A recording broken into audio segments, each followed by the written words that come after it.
سبيل الدموع سبيل مريح تنهدى يا صاحي हज़रत ज़ैद बिन हारिसा रज़ी अल्लाह ताला अन्हु को कुफ़ार ने पकड़ लिया और कुरैश ने कत्ल के लिए उनसे ख़रीद लिया था।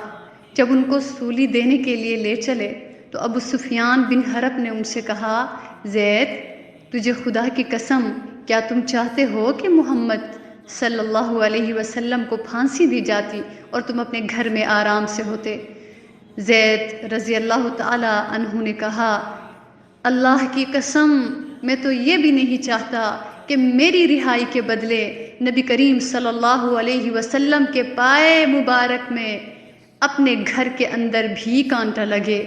अबू सुफियान हैरान रह गया और यूं कहा, मैंने तो किसी को भी न देखा जो दूसरे शख्स से ऐसी मोहब्बत रखता हो जैसे अस्हाब मोहम्मद सल्लल्लाहु अलैहि वसल्लम को मुहम्मदुर रसूलुल्लाह सल्लल्लाहु अलैहि वसल्लम से मोहब्बत है। सुभान अल्लाह। سبيل الدموع سبيل مريح تنهدى يا صاحي كي تستريح